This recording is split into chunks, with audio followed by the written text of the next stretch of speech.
Good day guys, so shout out pala guys to Sir Ray the Explorer, isang supporter natin. Lagi siyang nagko-comment doon sa YouTube natin, dito din sa Facebook. So shout out sir, and my request siya na magawa daw tayo ng video about how to set up nung hindi na nababali daw yung dorsal ng ating mga goldfish.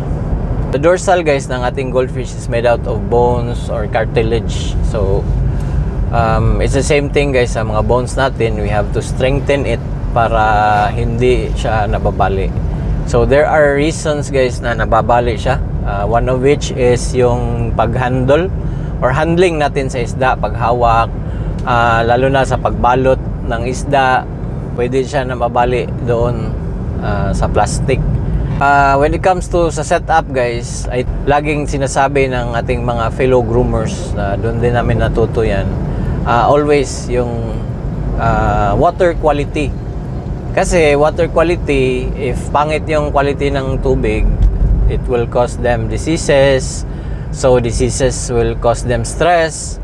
Stress will lower their immune system. So in that way, malulusyang yung isda natin. So ayun, gaya ng tao pag nalusyang, maraming mga impurities or yan, pangit tignan ba, isa na yun sa dorsal ng ating goldfish, na yung mga nila, nawi-weaken yung mga bones nila. Other than water quality, you have to consider also yung flow ng ating aquarium, lalo na pag maliit pa sila. Kasi pag malakas yung flow, like for example sa aeration natin or yung drop ng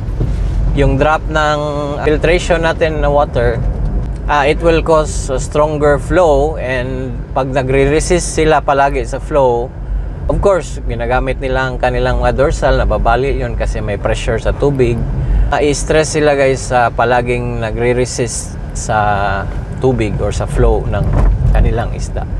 They will not have time to rest, they will not have time to sleep. Kung natutulog man yung isda, comment down below kung natutulog ba talaga ang isda. Lagi silang nagre-resist sa tubig, so yun, nababali yung dorsal nila, nawi-weaken sila, na yung immune system nila din nawi-weaken because of stress. So ganun. So when it comes to patigasan ng dorsal guys, what we can do is yung sinasabi nila, yung nagstart kami mag-groom, pinapakain namin ng high calcium na pagkain, like mga powder, nilalagay namin sa sa mga pagkain nila na calcium powder. Pero one thing pala yung mali is need pala nila ng vitamin D para ma-absorb nila yung calcium. Without vitamin D, hindi na-absorb yung mga calcium sa katawan nila. So vitamin D sources, the best source ng vitamin D is yung sunlight. So dapat naarawan talaga. Same lang din sa tao guys, need talaga maaarawan yung isda, or kahit tayo, kailangan natin maarawan din. Like I said guys, dili kami expert, hindi kami expert guys.